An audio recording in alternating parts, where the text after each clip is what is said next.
And we are live. What's going on, guys? It's Blackwing 2040. Welcome to a new, well, not really a new segment, but kind of a segment I kind of started here on the channel, but I kind of just didn't do anything with it. Basically, this is comic book retrospective, and as you may notice, I don't really talk about, comic books. I haven't been talking much about comic books on the channel, so I wanted to bring that back with a segment called Comic Book Retrospective, where I just, like I said, talk about comic books. I did start it out as like a video series with me kind of just like reviewing certain, graphic novels, certain series and all that, but the views weren't coming, so I basically had to, like, I deleted those two videos and just like, this would seem better to go as a live. And I'm not doing this alone. I got my buddy Tex with me. How you doing, bro? I'm doing great. Hope you're doing good as well. I'm doing good, man. I'm doing good because me and Tex, me and Tex met. We used to do this thing called the Comic Crew. Is that what we called it? Or I think so. We did this thing called the Comic Crew, and we just talked about comic books. We just also talked about comic book news and everything, upcoming like story arcs and everything, anything that would just make us geek out and all that. But if you're like a comic book fanatic and you just love comic books, definitely share this video out, because definitely, we like to have some, other opinions in here, because it would be nice to hear other people's opinions about certain story arcs, certain characters, events, writers, and all that other stuff. And also, mind you, this is not just strictly DC and Marvel, because trust me, as me and Tex talk, this is just, trust me, during quarantine, I've kind of opened myself up to other things besides Marvel and DC. But let's just start off with the first question, which of course is like, Tex, since you're the guest here, how did you get into comic books? Like, how did you break into the comic book zone? I'd say that's a hard question. Actually, let's see. So it would have to be during my childhood. There were two DC shows that I saw them. I was always aware of the characters. It was Smallville and 2004's The Batman. A very underrated show. Yes. Very I grew up with both of those shows. For any of you, I was born in 1999. I was kind of born after Batman the Animated Series, or like many of the early DCAU shows. You were born right at Batman Beyond. Yes. You were born right with Batman Beyond. So I ended up watching Smallville, which, a lot of the teenage drama parts of Smallville went over my head. But I was like, oh, Clark, he's a pretty cool character. I didn't realize it was a Superman show until like maybe 4 to 5 seasons in. I was like, I don't know what he's talking about, Krypton or whatever. And the Batman. And I guess from there, I just started, I wanted to read more of it. I wanted to get more of these characters. And the first time I really started reading comics was maybe right before the New 52. So, I will say I've grown up with the New 52. One of the first books that I remember my uncle got for me during that time, it was the iconic Green Lantern run by Jeff Johns. Classic. No. Okay, well, technically it was Green Lantern Rebirth when Hal came back. Oh, right at the beginning of Jeff Johns' run. So, as you know, I'm a big Hal Jordan fan. I'm a big sci-fi fan, and that book, it blew me away. It blew me away. My little mind couldn't comprehend what I was reading. It was Hal Jordan himself just seemed like such a cool character. And from there, I wanted to read more comics. I had to do different ways to read them, read them online, actually do a few little chores to get them. Had to go out of my way to go to a comic book store because, those even back then were dying out. Yeah. But a lot of comic book brands, they just, like, I love the X-Men. Grew up with all their cartoons. It's just, I started watching the shows, had a few toys, and I guess I just wanted more of it. Mm-hmm. And from there, it's, my journey just began, and here I am, That's a very cool journey, man. For me, it's a little bit way different. So growing up, of course, you had the shows on TV, you know, Superman the animated series, Batman TAS, Batman Beyond, Justice League. I just didn't know those characters, you know, came from comic books until as I got like older and everything. I always thought like Teen Titans was just a show made for like Cartoon Network and everything until, you know, you have a character in the show that's named Robin, but you would think Robin is just the only DC character in the show while everybody else seems like original. Yeah. And I thought that too, actually. Yeah, and funny enough, one of my teachers, she told me that, you know, oh, these are actually legit comic book characters, like, you know, Raven, Starfire, Cyborg. You know, she told me that Beast Boy's colors weren't purple and black, they were red and white. I was like, really? I was like, whoa.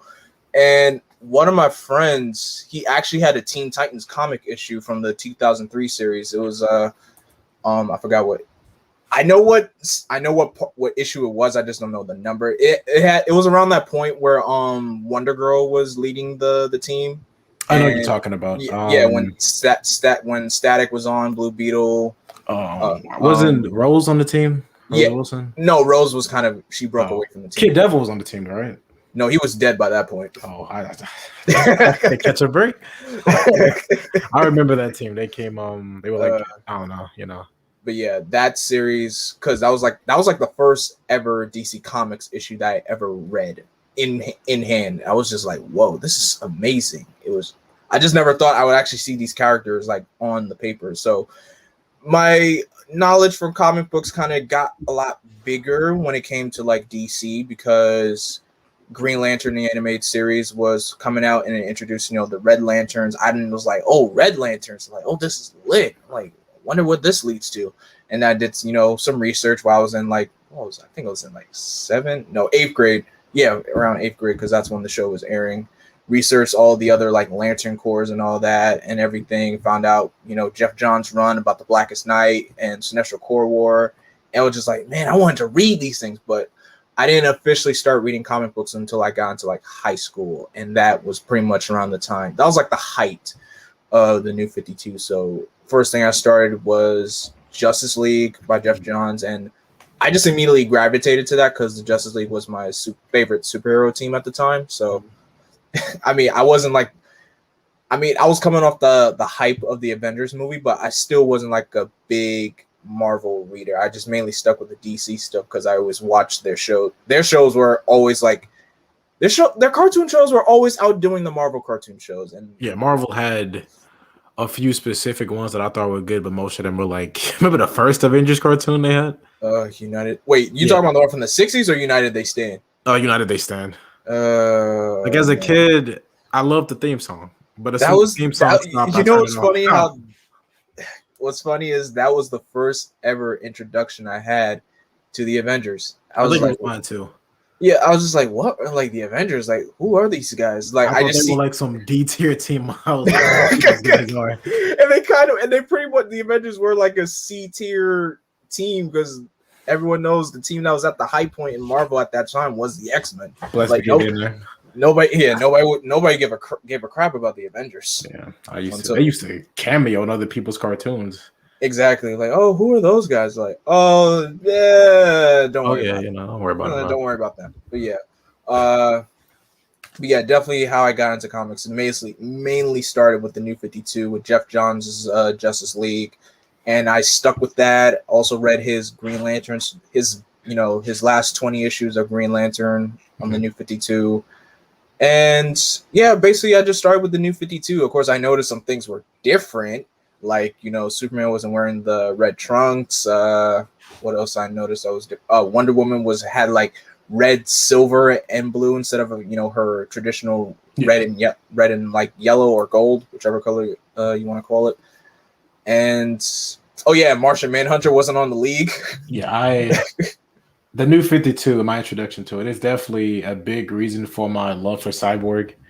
I always loved Cyborg. To say they didn't do the best with him on the team is an understatement. But I always did like him because of that. He did. As I'm doing like a reread like of Jeff Johns' whole Justice League run. I'll be honest, Cyborg kind of was the standout character. he really was the underdog in that entire series, and I can't deny that. I mean, even though I still say he's better as a Titan, but he does fit in with the league pretty well. Like, he goes through a whole arc throughout that entire series, from like being a shut-in because the world's going to reject him just because of how different he is, how he wants to go back to being human, and then during the whole Forever Evil arc of how he just almost died and then got rebuilt, and now he's, you know, he's not afraid anymore. It's just he went through like a whole arc, and I was like, you know what? I imagine they actually wanted to give him something, you know, maybe not a solo book because they didn't know how it would sell, and they didn't sell that well. Well, his DCU book was good, but then it got canceled.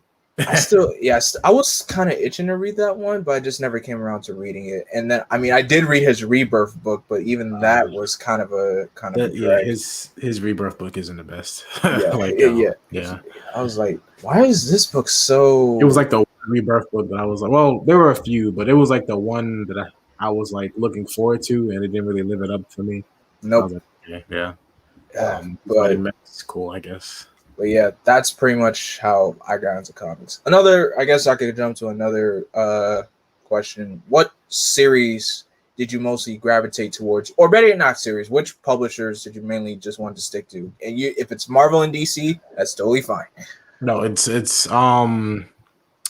like when I was beginning, right? Yeah. Oh, definitely just DC and DC. I don't want to say Marvel because I'm lying. I'm really saying X-Men and maybe Fantastic Four. Like Marvel as a whole, not bad. I definitely started reading them later on. I do like a lot of what they have to offer, but it was mostly anything DC and X-Men with a bit of Fantastic Four sprinkled in.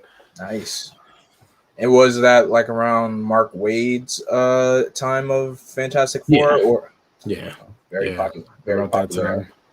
A lot of the other companies, I didn't read them too much later. Like I'm reading a lot of IDW now, but that's a lot later. Yeah, same. For me, like I said, it was mainly DC. I didn't start reading Marvel stuff until like the all new, all different era started. Yeah. Because, you know, that's when around the time, you know, Miles became an Avenger. I was like, oh, I guess this seems like a good you know, jumping on point, and it was a good jumping on point. You know, Miles, Kamala Khan, Miss Marvel, she became an Avenger, so it seemed like a good jumping on point. Plus, that was around the time, you know, Sam became Captain America, Jane Foster became Thor. A lot of people give that era kind of crap, but it still had a good jumping on point. I agree with that. I think it wasn't perfect, but no, it wasn't perfect. I think especially compared to DC, I think like I love DC, but they're a bit more messier when it's like comes to their jumping off points. Marvel does it too often, if you ask me. Like there's no good in between them. But I think all new, all different. Because I definitely started reading more Marvel during that time. So I can't really say it didn't help me. I think it would have helped a lot of people to get into comics. I'm sure a lot of people like our age or younger definitely got in on that and they don't regret it. Yeah.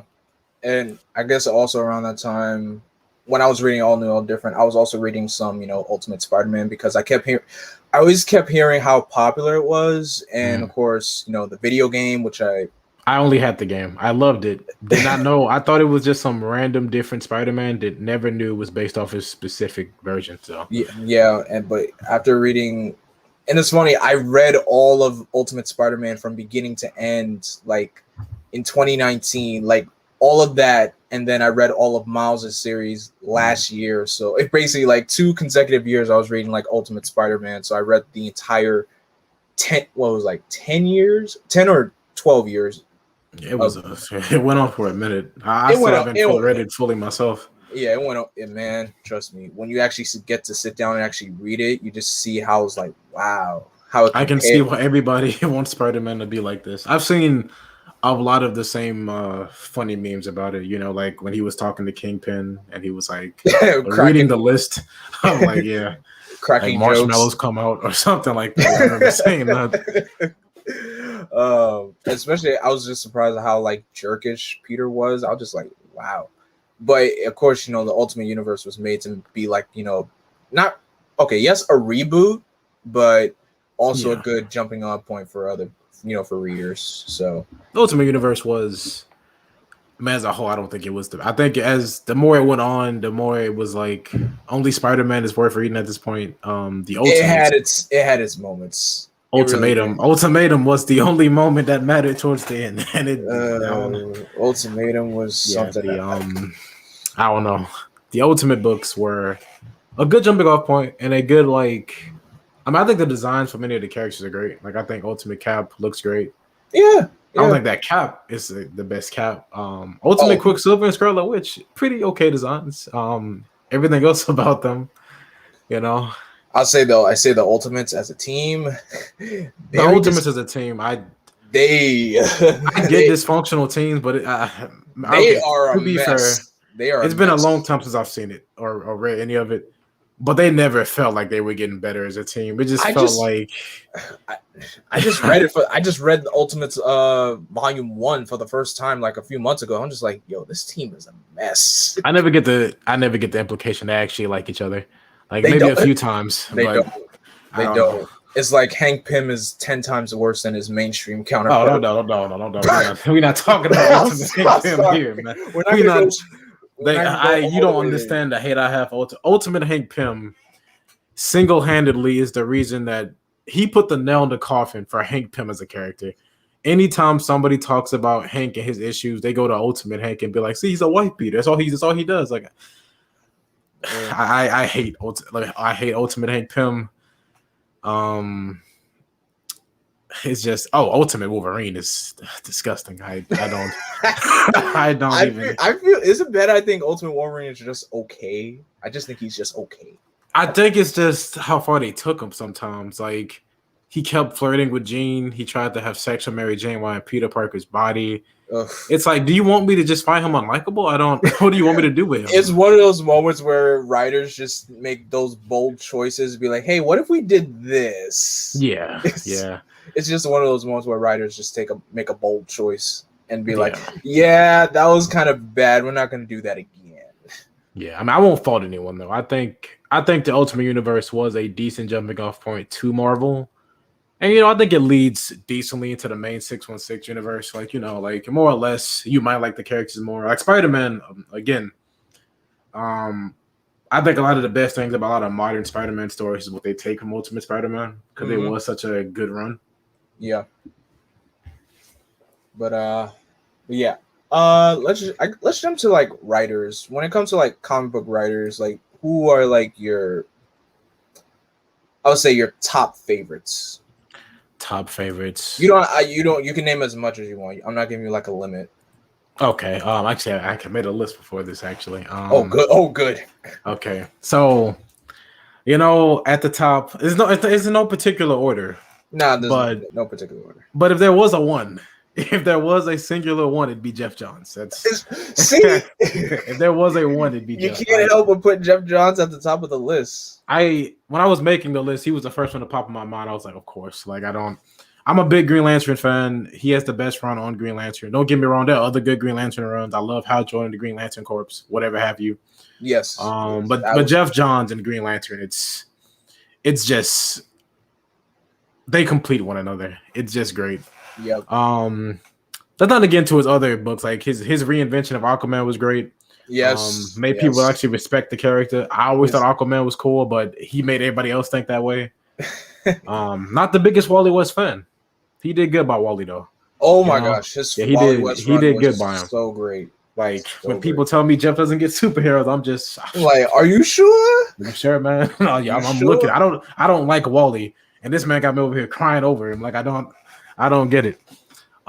Joshua Williamson. Okay. One of my favorite new current writers in DC. I'm a big Barry Allen fan, so he has the best run that Barry has really ever had for me. How did you feel about the whole Force Quest thing, though? Oh, we don't scoot that one under the rug. Okay, good. I feel like he felt the need. I don't know whose choice that was. I don't know if that was DC editorial telling him you have to write this story or what. That was his choice, whatever.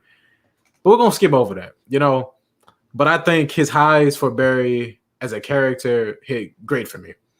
So there's him. I don't want to mispronounce his name. You might know it. He did Superman versus the Klan. Oh, I don't want to mess up his name. I don't Like know. I don't know the right. Gene.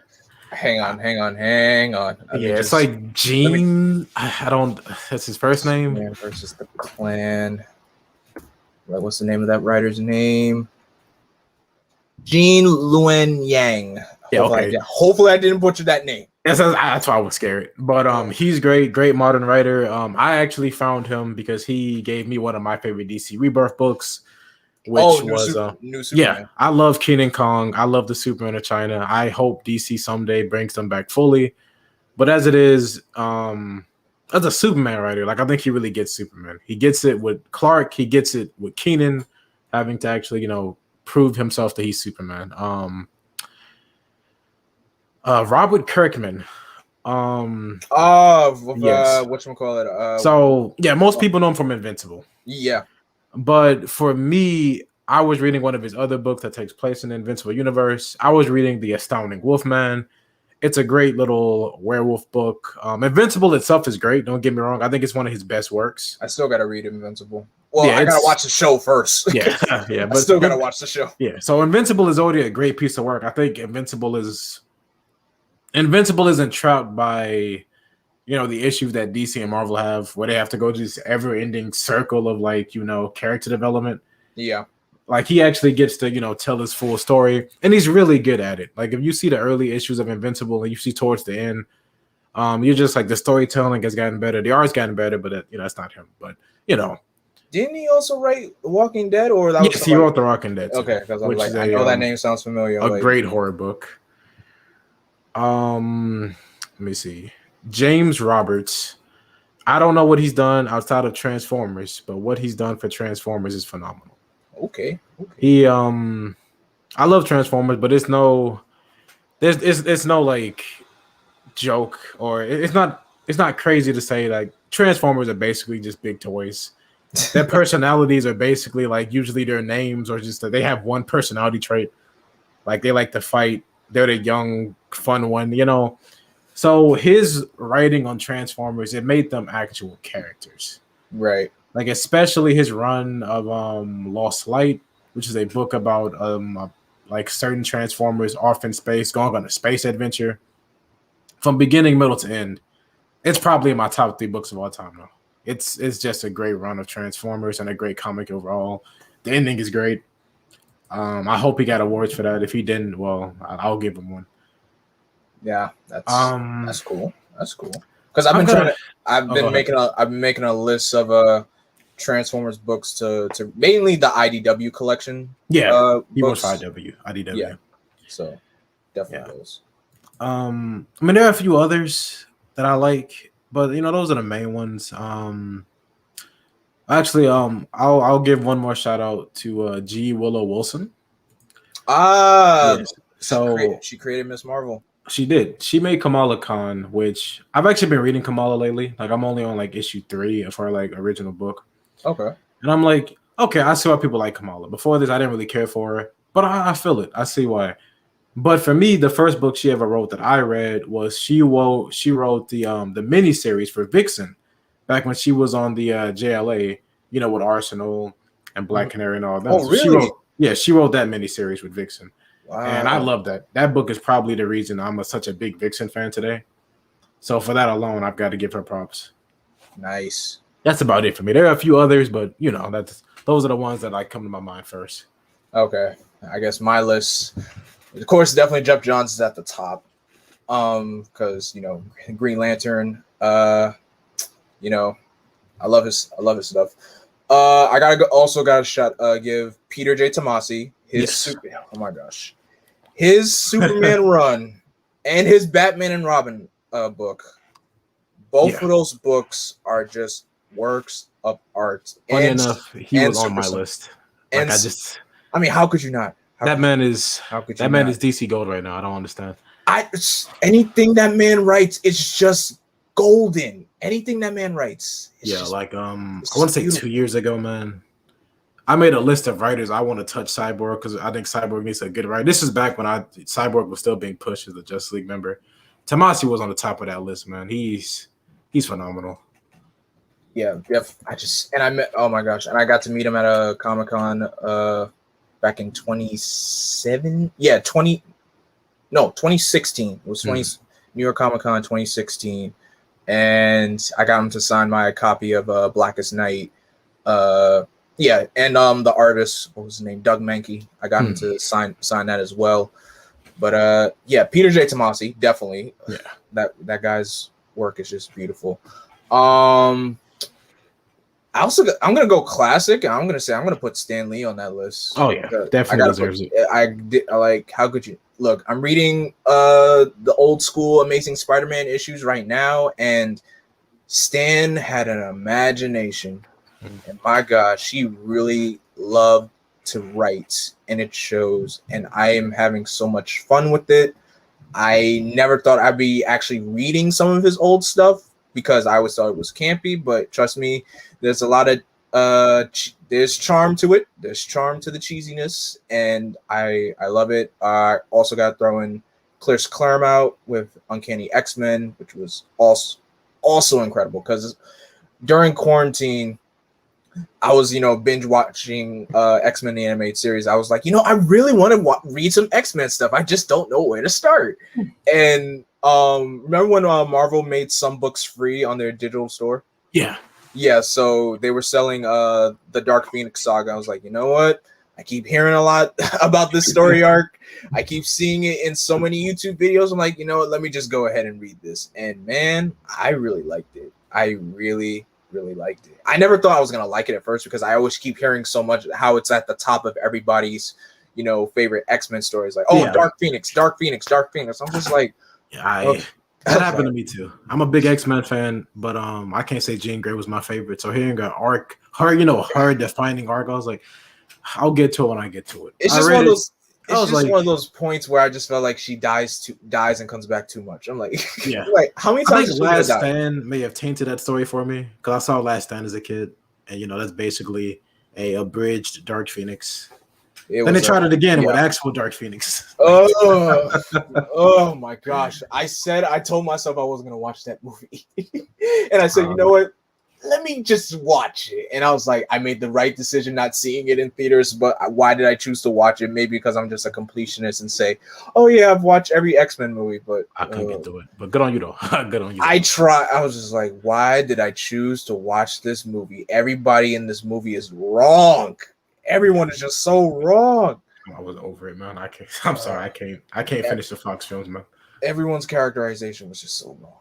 But back to the writers. I'm gonna say Dan Slott. A lot of people give Dan Slott a lot of hate. I feel that. I feel Dan Slott. Dan Slott to me, underrated. Overhated. Actually. Definitely overhated. Like his work on Amazing Spider-Man. Trust me, I know he's done some questionable things like making Peter rich and all that, but I can't deny he gave me one of my favorite arcs, Ends of the Earth. I really did like that story arc, and I'll be honest. And plus, he gave us Spider-Verse. Hello, he gave us Spider-Verse. Yeah. Like, how could you say he's one of the worst Spider-Man writers when he gave us one of the best Spider-Man crossover events ever made? I think I've got a writer just like that. I didn't mention Jason Aaron. I think his Thor has been kind of floppy lately, but I think at his best, that man he's done the best Thor work, in my opinion. Yeah, I know, Tevye. I know you hated Dan Slott, but come on, man. You can't deny he gave us some really interesting. He gave us Mr. Negative. He gave us Anti-Venom. He brought some new things to. I'll agree. It lasted too long. Okay, but to say it at a point, it was still great. As it did go on a bit too long. But it ended on a great note, though. Yeah, it didn't end like in a whimper. I'll get definitely that too. Yeah, because I know some comic book runs don't always end. They don't always stick that landing. But yeah, trust me, Dan Slott, he stuck that landing. So I definitely gotta give Dan Slott credit. I know he gets a lot of hate, but I still enjoyed his run. I gotta bring up some underrated names like Chuck Dixon. Yeah, his work on Robin and Nightwing, beautiful stuff. Definitely beautiful stuff. I think that's probably it for like my favorite writers. I feel like I might be forgetting somebody. If I am, then Yeah, there's nah. just so many good ones. This I'll say list. okay. I'll also say Bendis to an extent. I will say Brian Michael Bendis to a certain extent. Bendis is Marvel's Frank Miller. When he strikes gold, he can strike Yes. gold. But most of the time, it just ain't it, man. You're like that's like the first ever kind of that I like that. I like it. But yeah, Bendis to an extent. His Ultimate Spider-Man, New Avengers, that was great. A lot of people question his Guardians of the Galaxy run, but I actually liked it. I really did like it. Of course, that was around the time the movie was announced and everything. But yeah, I enjoyed his Guardians of the Galaxy stuff. It was great. It was really great. I mean, sure his X-Men stuff was questionable, but who's I mean, I can't knock him for that. Yeah. But I will say his DC work is oh no, I don't. When did DC not say how they framed it? Because it was like, remember when he was first coming on the Superman book, and it was like Bendis is coming. It was like, you know how ominous this sounds? Like this don't sound like a good thing. It's like Darkseid is. It's like, am I supposed to be happy about this? And then he did, and it was like, okay. I was very skeptical at first. I'm like, Bendis is coming to DC. I'm like, oh boy. I was like, what, did Marvel not want him anymore? Why are you taking him? I don't. Bendis is. I can't hate on him too much. Because over at Marvel, he has some hits, but yeah, while he's been at DC, my preferred company, he's just made me mad. Like he just, oh John, you really are like 17 now, huh? Yep. Yeah, he really is. Now, who are the? Do you know the current writers for the new the current John Kent book? Tom Taylor. Okay, well, Tom Taylor deserves some props. Tom Taylor, I appreciate his work mainly because of Injustice. Yeah, his work on Injustice was great. He also wrote DC. I didn't read DC yet, but I do love his work. He wrote Justice League / Power Rangers. I love that. Yeah, I'll say I love that book. Tom, despite that being like a little bittersweet, but I loved it. Like like a Power Rangers and Justice League book. I was like, oh, shut up and take my money. I'll take that. Tom Taylor definitely he knows how to make you feel for these characters. Oh yes. So I think a lot of writers can do that, but the way he does it or the way he writes it, because a lot of the time, he gets to write non-canon books, so he gets to actually kill off a few characters. But Tom is he's pretty good. I know a lot of people love him. I like him, but I do think he's one of the greats right now so far. Yeah, he is. And there's another thing that he wrote that I liked. Oh, did he actually write? Did he write Laura Kinney's Wolverine? Yes, he did. Oh, did he? I need to get. Okay, well, he just went up for me. There's a whole Ultimate collection for that I gotta read. There's a whole trade paperback of his collection. Knowing that he's the one that wrote Laura as Wolverine, he's gone up for me now. Yeah, he's on the list now. He's on one of them.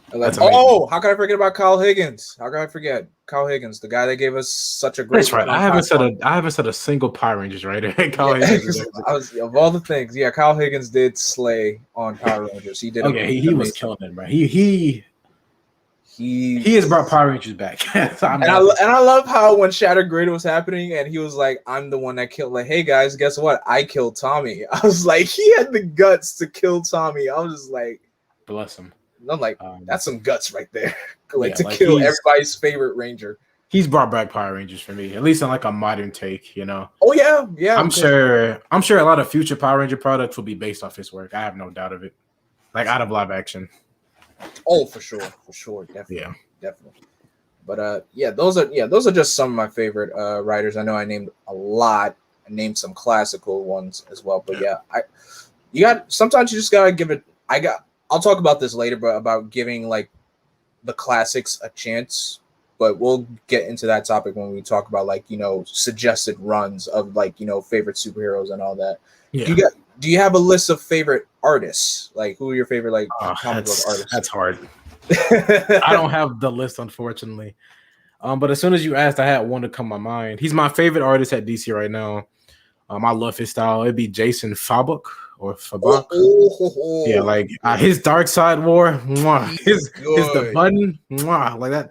He is my favorite artist when it comes to DC characters. Like watching him just draw. Didn't he do I could be wrong. Did he do Doomsday Clock? No, that was Gary Frank. But he's also right, that was Gary Frank. Okay. I always get their art kind of confused. They almost draw this exactly the same. Yeah, I'm a sucker for the art style. But Jason Fabrik, like if DC ever goes out, I want that man. I would pay him hundreds to draw me like a full spread of like over 1,000 DC characters. I love his style so much. Oh yes, definitely. You have any other artists?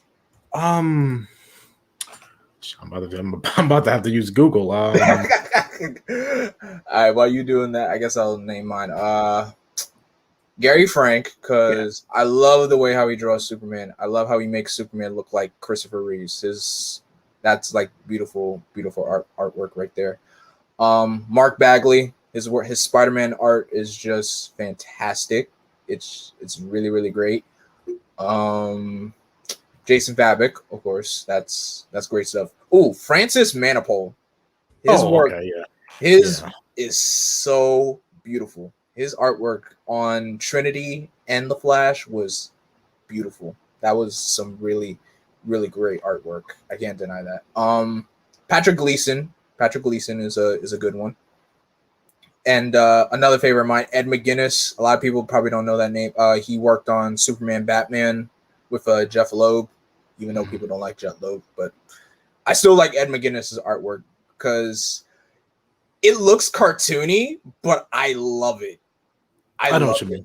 Yeah, because like I know Superman looks all buff and everything, but I just love the way how he drew Superman and Batman and his work on the Hulk. Oh my gosh, his artwork on Hulk was amazing. So that's another favorite of mine.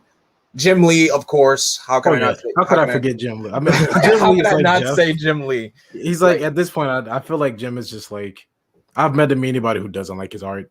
So it's for me, it's just Jim is outstanding. Jim is a treasure, man. He's a treasure to comics and their style. Sure. He's part of comic book history with the whole image revolution and all that. Oh yeah.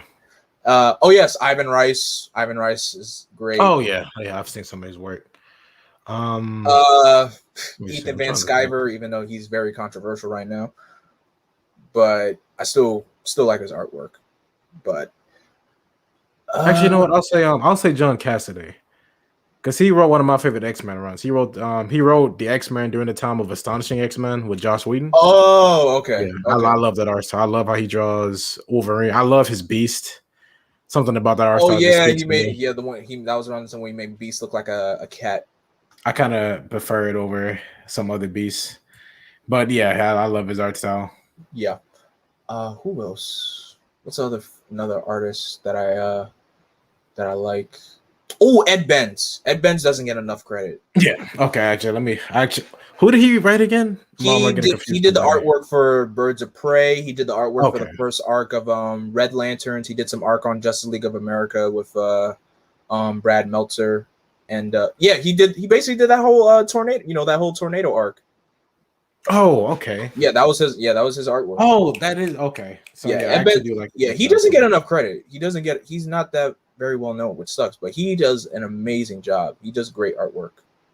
Similar to Stan Lee, another classic, because I actually have been looking over his art style a lot lately. I don't know if you already said it, but Jack Kirby. How could I forget? How can I not say Jack Kirby? You'll be because I was looking over his New Gods, and I was like, this looks like it looks old, but not like in a bad way. It looks good. Yeah, it's like a good old like I don't like Orion that much, of the New Gods, but I love how he draws Orion, man.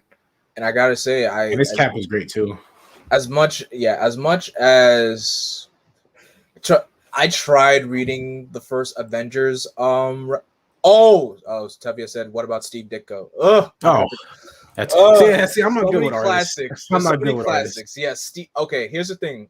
When I started reading Amazing Spider-Man, the earlier stuff, Steve Ditko's Spider-Man, I saw how his Spider-Man drawings were getting better and better and better after each volume. So at first they looked the way how Steve drew Spider-Man, he did look a little, kind of lanky, but as it progressed, he started to make him look more muscular and muscular. Mm. And then when John Romita Sr. took over, that's when we got like, not, I would say the slim muscular kind of Spider-Man. And John Romita Jr., I mean not Jr., Sr., he's another one of my favorites. But yeah, Steve Ditko, he's not one of my favorites, but I do acknowledge him as a great comic book artist. I will say that. And same thing with Jack Kirby. I like his art is very classic, and it's just nice to look at. It really is nice to look at. Oh, for me, because thinking about nice art that I just like, do you know Ryan Otley? Yes. So his Spider-Man is already looking great. Yes. But he worked on Invincible from beginning to end. Yeah, he did work on Invincible. You look at Invincible at its early stage, it's kind of ugly, but it has a little style to it. I tell you, that man did not stop. As he kept going, he's defined his art style. I love it. Like he might be my favorite Spider-Man artist, but I can't be sure. He definitely is one of my favorites because I remember when Nick Spencer took up the book and the new artwork, I was like, this art looks great. And I think in the first issue, there was like a big splash page of all the heroes that were, that Spider-Man knows and works with. I was just like, this page looks beautiful. Yeah, Ryan Otley he's got to be up there. Oh yeah, for sure. He's not also just a comic book artist, but a comic book poster maker, Alex Ross. Oh, I'll say Alex Ross. That is not art. That is like Picasso. It's like his Picasso. That is when I saw Alex Ross's art at the first. I think the first one I saw was like Justice League. Like that picture of them all just standing looking at you. Yes. Like I saw it. I was like, is this live action? Because it has that look of live action, but that look of like comic book. Like he is good at drawing like live, like they look alive, like truly alive, but also doing the most ridiculous, like comic book things. It just looks so good. I'm not sure if this scene was even in the book or he just drew it for fun, but he has one of my favorite Hal Jordan and Barry Allen scenes where I think they're looking up. I don't know. It was definitely his art style. I'm not sure if it was come from a certain book, but they were like looking up and Barry was like, here's the plan. And Hal was like, how do you know I can do that? I've seen you work. He's like, all right. They just do it. It's just amazing. That man, Alex Ross is. Oh, that art is great. I gotta at least have like a poster or something of his. I gotta get one of his posters, especially that new Marvel lithograph that he created. Yeah, that is art. That is just such great art.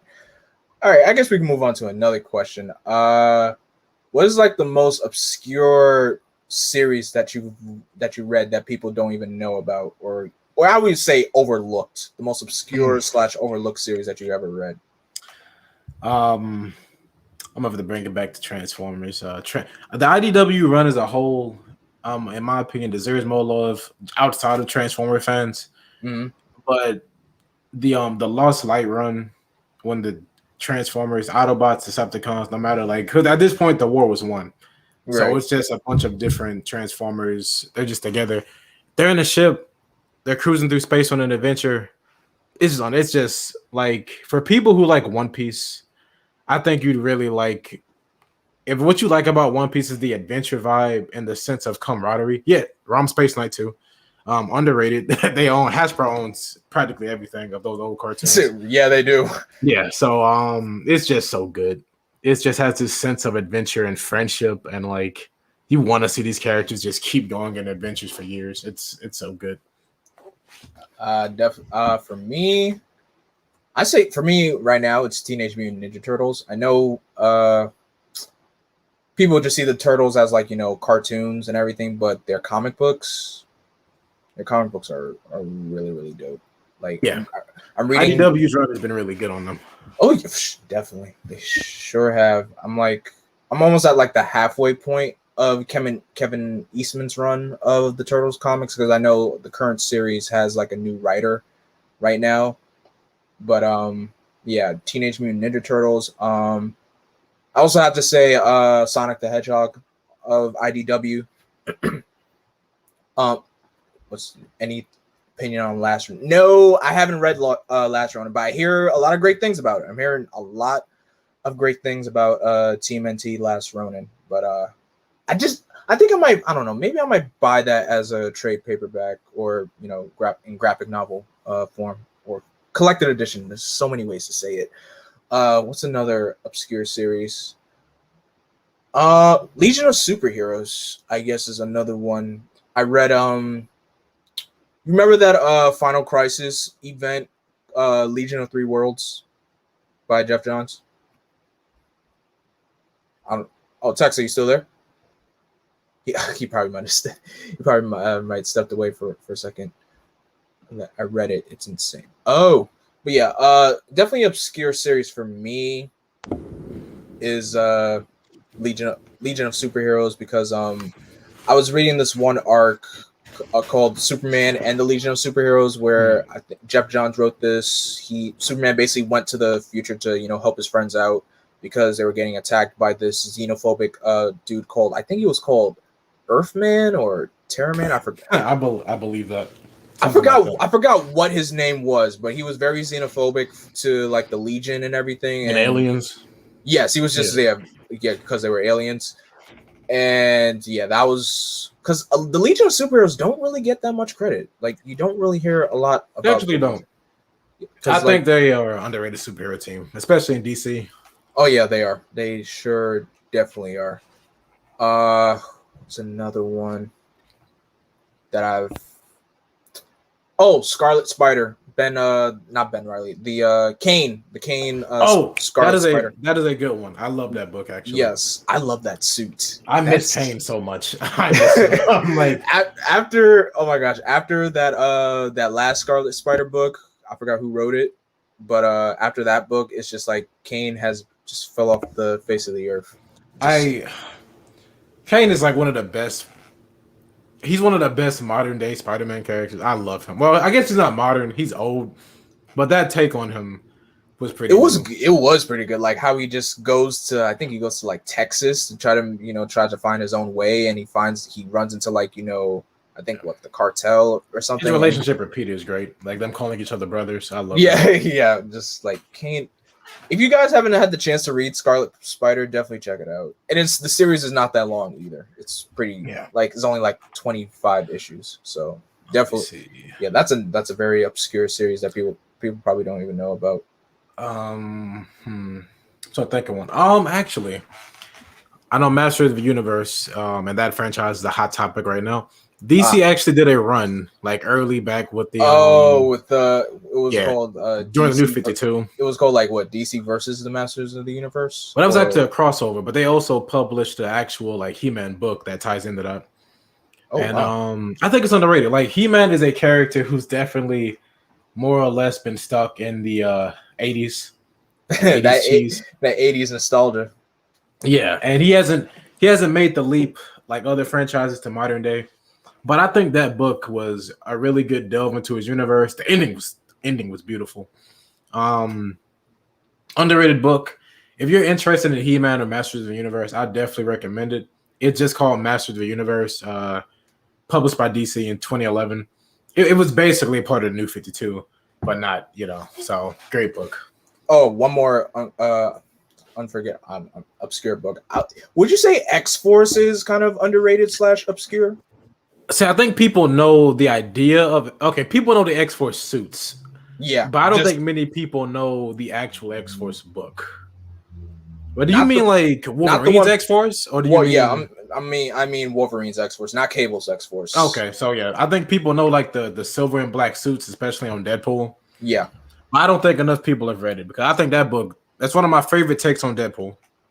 It's I read the first series because I'm looking at it right now. It was by Chris Yost, I believe. Craig Kyle and Chris Yost. I was reading this whole series during quarantine. It was great. It's just balls to the wall crazy, and it was just. I do got to read definitely Uncanny X-Force. Oh, Tavia said, what about X Factor?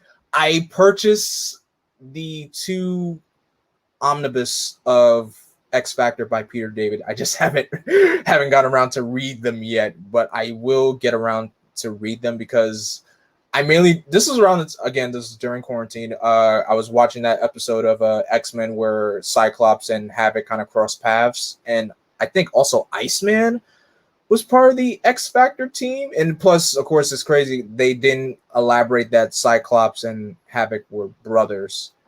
So they just like in the '90s cartoon, they just left that alone. But I was like, that annoyed me because they used their powers on one another and didn't work out. That's kind of weird. I was like, yo, they never delved into it. It's like, yo, do you know who that is? That's your brother. And it made it worse because later in the same series, they met the Starjammers, like the his actual father. Yeah, I was like. Yeah, you have him meet his father, but you don't have to mention that his brother is. Yeah, you have him meet him, but don't do anything with it. It's like you don't even know they're brothers. It's like, okay, well, thank you, X-Men. One job. You had one job, and you screwed that up. But I can't knock them for that. But those are some of the few obscure series that I've read / haven't read yet. Let's actually favorite comic book events. What's like your favorite comic book events for you?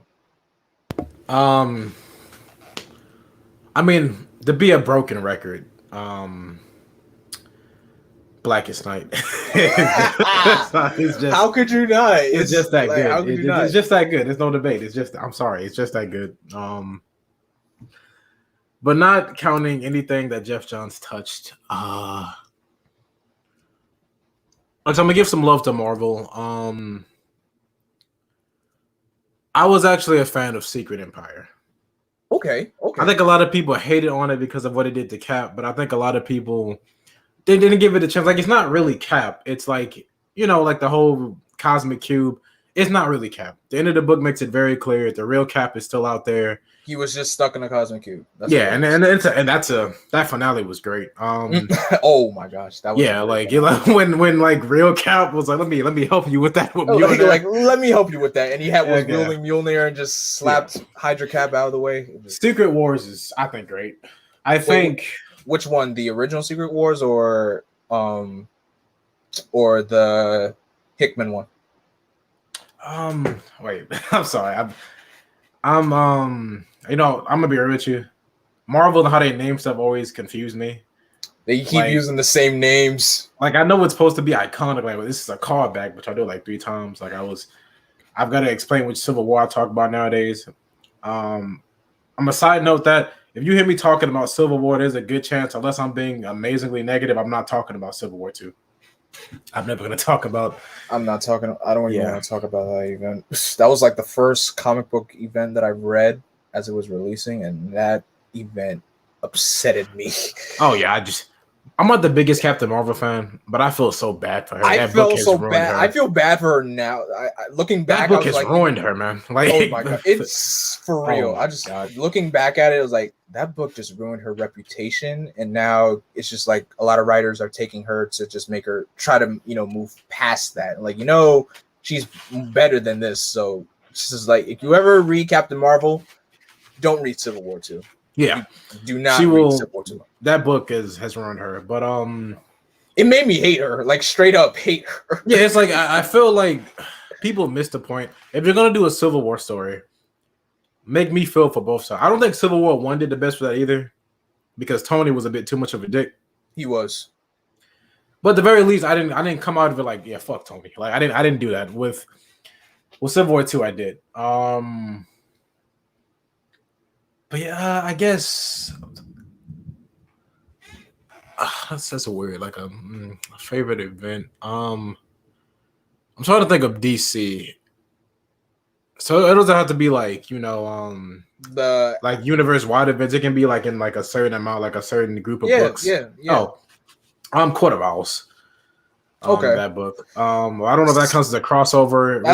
That's a crossover more. Yeah, so that doesn't. That doesn't count. No, you're right. This is really hard for me. DC has so many, and it's like my brain is jumbled right now with all the names. Actually, I like the beginning of Dark Knight's Metal. Which one, Death Metal or the first Metal? Like the original, like when they took over Gotham, and Nightwing looked like Jon Snow. All of that, I love that. I love the Batman Who Laughs at first. At first, before Then they they kept going, and it was ran like him into the okay. ground. Yeah, like the first part though, like that part of the whole Dark Knights thing, I loved it. That's why event characters should only be used for events and never brought back. Everything after, I don't want to talk about it, but that I liked. What about you? Okay, Blackest Night, of course, is at the top of my list. I love that event. How could I not? Flashpoint. Flashpoint was great. I love Flashpoint. Infinite Crisis. I definitely love Infinite Crisis. I haven't read. It's crazy how I've read Infinite Crisis is like the only one I read out of the Crisis trilogy. I've been hesitant on trying to read Final Crisis, but I just haven't gotten around to read the original Crisis because I already know I know what happens. I know Supergirl dies, Barry quote unquote dies, and I know, and plus it's just, it's 12 issues long, so I'm gonna try to find my way into, just reading the original Crisis some way, somehow. I'm gonna try to find a way to, read it and just like sit down and actually read it. I like Zero Hour actually. Really? I know Zero Hour is a mess. It's not the best book. It is, but I think for me, what really sells the book is like, I guess, like the resolve of it, like the ending. Like, I love how Jonas Parallax. I love how that was a decent send off of his many send offs. Kind of like a whatchamacallit, what's the word? A redemption arc. Yeah, I mean, like the fourth one they did. Okay, we did it. Like, just kill him already for good. Bring him back with Jeff Johns later. But I think I like the ending of it. Like the ending when it was like the different versions of the characters, they were like debating, like, so I'm not real. Like Barbara Gordon, like she was like, I don't know. It's like I felt bad for her. It made me really feel bad for the character because, like, I deserve to be this version of myself. I don't, because this was like after the Killing Joke, I believe. Okay. So, I don't know. Like Zero Hour, I can't say it's a great book, but I say personally for me, I can read it again and be like, you know what? I enjoyed this. Okay. Yeah, I said Infinite Crisis, Flashpoint, Blackest Night. Justice League versus Suicide Squad was actually pretty good. It was really, really, really good. Dark Side War, I know that's not really an event. That's more of a crossover kind of story, but that was also good. Some Marvel stuff. Avengers versus X-Men was actually pretty good. I actually really like that one. Civil War. I know it has its moments, but it's just crazy to read such an event that really breaks the superhero community apart for so long, and then it just leads to a lot of bad things happening, which leads to like Secret Invasion, which was also a good event, and then the whole Siege stuff, and then a lot of stuff like Civil War pretty much tore. If you ever seen such a big, just a big slice into the superhero community, yeah, Civil War is definitely that kind of story. So yeah, I mean, I really like the idea of Civil War. I think the execution wasn't the best. Now, I kind of like the execution because it's just like, just how the way it ended, with Cap kind of, dying. I mean, well, getting shot by Sharon, and then Tony's now director of Shield. I like the ending. I just like a lot of. I'm not the biggest Iron Man fan. I'm not the biggest fan of them. Like some of the mini series or whatever. They portray Tony as like, oh yeah, I'm fine with the war. I'm profiting from it. Oh, that's kind of a dick move. I don't know if Tony would be that into it, but Civil War, I think it gets overhated. The concept itself is still great. Because I love the idea of just two sides and like neither of us are really wrong. We just have different opinions on it, Yeah. What's another good Marvel event? I actually agree with Tavia though. I stay quiet about Avengers versus X-Men because a part of me wants to like it. But Cyclops is my fucking favorite Marvel character, and that book did not do good by him, in my opinion. Yeah, I know Scott got ruined in that book, and he's been, I guess you could say, he was broken ever since. Yeah, but I mean, I just thought it was cool because just the idea of the Avengers and the X-Men fighting each other. I thought that was pretty cool. I actually really like Wolverine's placement in that book, being like, I don't know what to do here. Yeah, I was like, I was I'm a member of both teams. I was like, I got no say in this. Oh, Forever Evil. How can I forget about Forever Evil? You know what? That's a very good one. I loved Forever Evil. Trinity War was weird. No, Trinity War was a mess. I was like, do I really want to read all these issues? I'm like, no, just read the Justice League stuff. That was just no. Yeah, but Forever Evil itself, great concept. I love seeing the villains team up. I love the new friendship that formed because of it. Like, I'm a big fan of Black Adam and Sinestro. Yes. I think they're a very underrated duo. I wish they did more together. They're really fun together. I wish they had more screens. I'm not. Yeah, you could say screen time because like Sinestro came in like issue 5. No, it's somewhere like issue 4 or 5. And Black Adam, well, his jaw was kind of broken because of Ultraman, so yeah, he couldn't really say much. But and Deathstroke kind of joined at like the close to the end. So like some characters I just wish were utilized a little bit more because that was a really cool team lineup of like, you know, Lex. Well, I love Captain Cold in that book, man. Oh yeah, Captain Cold, Black Manta, Bizarro. Like that was a really good lineup. Oh yeah, that Lex moment where it's like he was my monster. I was like, oh, I feel oh like, yeah, yeah. Like who's to say Lex didn't have a heart? Yeah.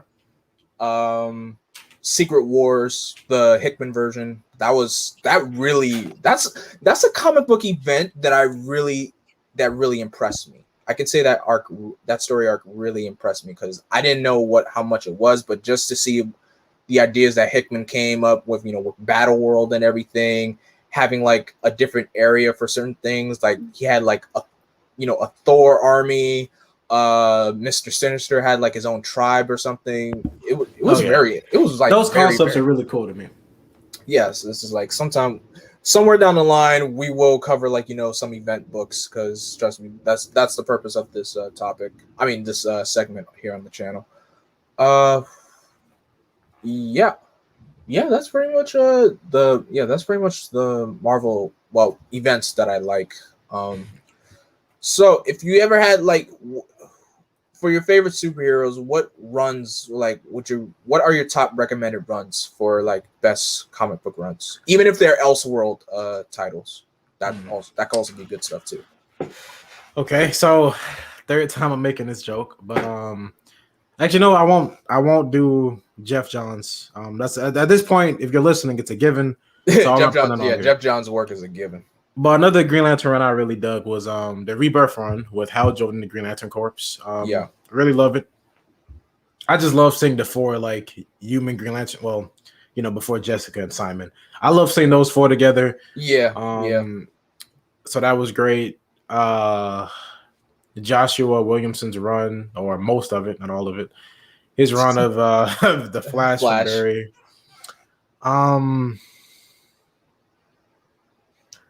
I would recommend Invincible.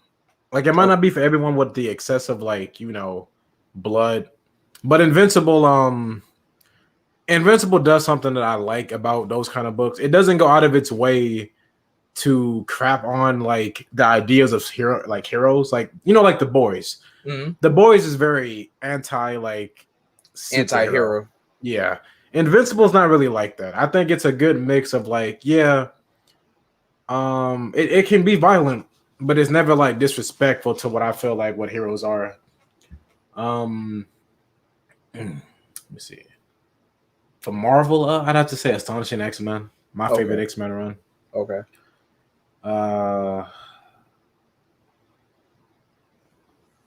Underrated, well, not underrated character, but he's a character I didn't really care about that much myself. But I would recommend reading Brubaker's Captain America.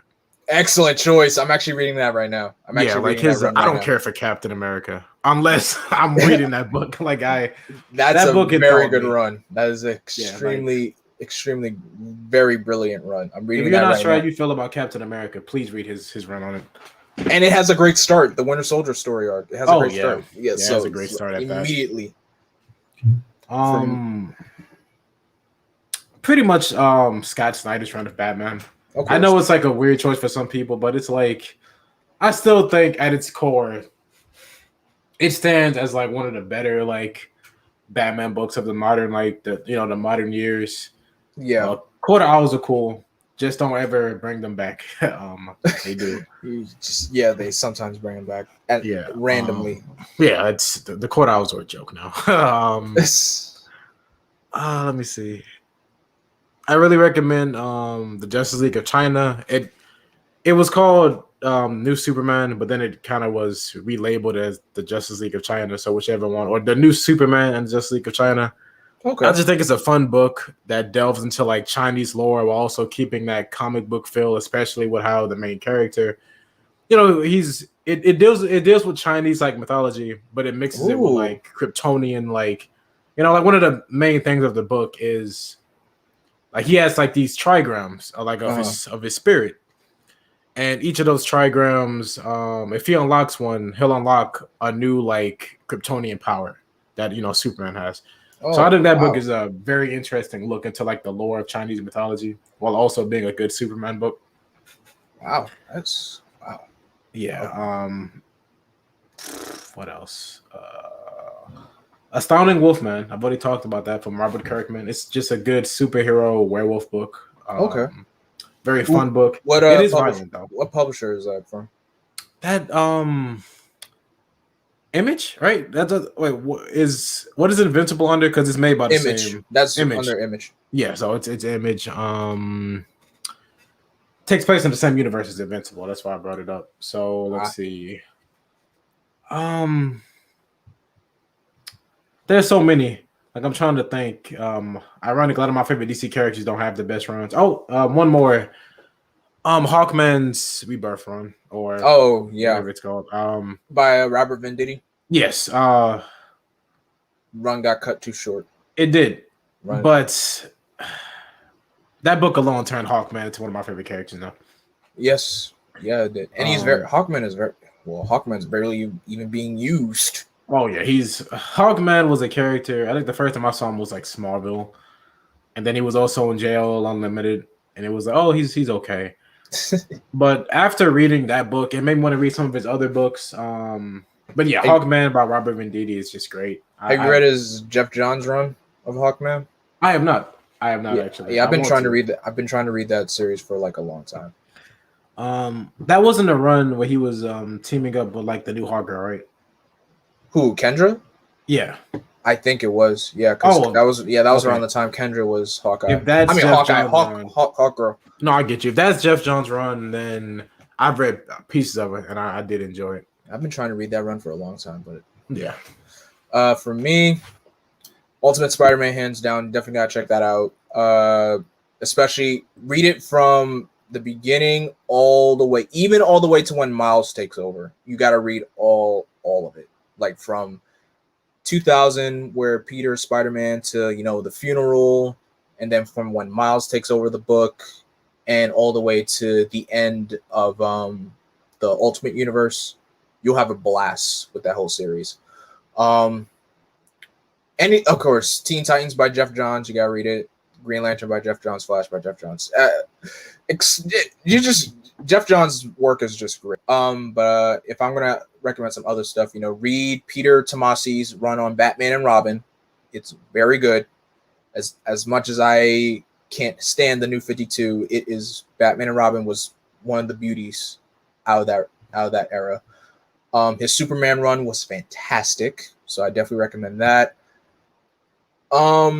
If you want some old school stuff, I definitely recommend reading Marv Wolfman and George Perez's new Teen Titans. I'm currently reading it. It's very soap opera-esque, but it definitely is great. It's definitely one of those books that rivaled Uncanny X-Men, which was written by Claremont was writing them at the time, which is kind of the reason why those are like the top selling books for Marvel and DC.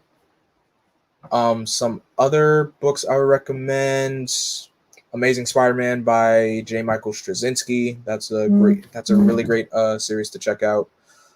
Who else? Oh, Hulk by Peter David. I've read some issues of that. That's a really great choice. Is Immortal Hulk good?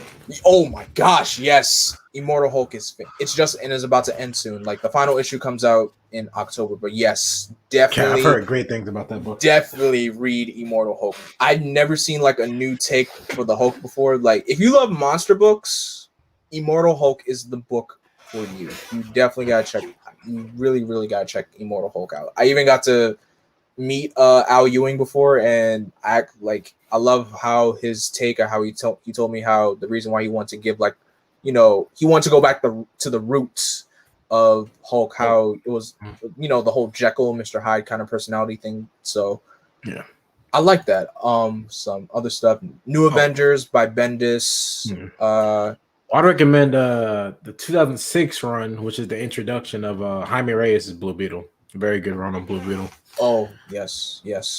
And oh my gosh, I don't know if you know this, but they're actually going to be re-releasing that series because the time I've been trying to look for all these collected editions, and they were just so hard to find. But it's on solicitations for next year, and yeah, it's called Jaime Reyes Blue Beetle Book 1. So I was like, oh my god, finally! Okay. That's cool. They're trying to hype people up because they seem serious about this movie. So yeah, that's the reason why that book is coming out. Like, okay, I see you, DC. I see what you're doing.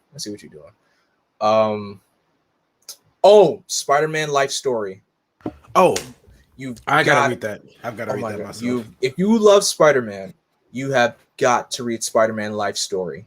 They're doing a Fantastic Four one too, right? Yeah, I'm gonna wait till that one comes into trade paperback. But yeah, Spider-Man Life Story was beautiful. That book was just beautiful. I thought that was like part of like the main universe 616 universe, but it was actually an Elseworld story. But I was like, you know what? I don't care. And I think that was like I know the Ultimate Universe is considered like Elseworld, but I feel like Life Story was like the first legit kind of Marvel Elseworld story I ever read, and I had so much fun with it. And it was really, really great. But yeah, those are some of the stuff that I guess, some recommendations to get you started. If you have any questions or comments, leave a comment in the comment section about what kind of, what specific runs for comic book heroes that you got to check out. I will respond to them. And yeah, basically for the next episode that we're going to do, we're saving it up for at the end of the month because that will be the 10th anniversary of the New 52, because that was also a jumping on point for me and Tex getting into comic books. So it will be like a discussion to see, like, was the New 52 all that bad? Then we all kept saying it was. So I'm looking forward to that discussion because I'm currently doing like a binge read of like series that I feel like were overlooked. I've been rereading Jeff Johns' Justice League. And yeah, I'm looking forward to that discussion. What about you, Tex? I'm definitely looking forward to that. Spoilers: the New 52 was not the worst thing since sliced bread. It was not. It was not horrible. It was not.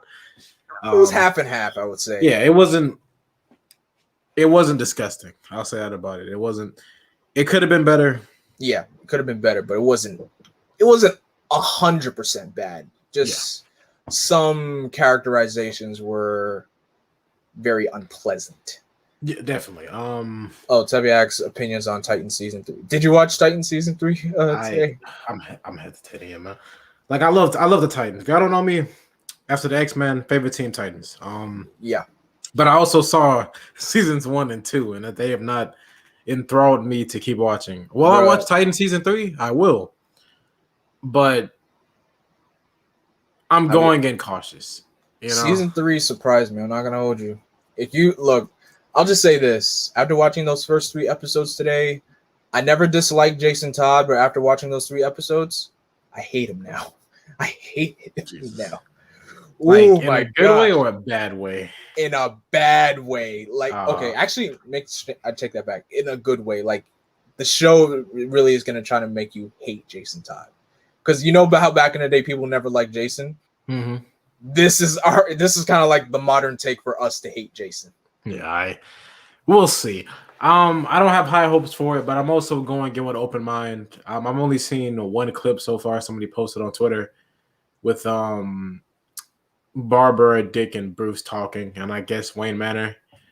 And I saw a bit of that. I know some people are mad at that scene, so we'll see. I was iffy on that one, but anyway, guys, thank you guys so much for watching. Tex, where can everybody find you? So you can find me on my YouTube channel, The Detective, or you can find me on Twitter at Detective. How did you came up with that because you were kind of go for like the take on the question? Yes, that's actually exactly why. I just feel like it worked better. I dig it. I totally dig it. It's a cool thing. As always, guys, you can follow me on Twitter, Instagram, Facebook, and Twitch at Blackwing2040. And as always, don't forget to like, comment, share, and subscribe. And of course, click that bell to be notified. And as always, I am Vengeance. I am Darkness. I am Blackwing. Stay golden.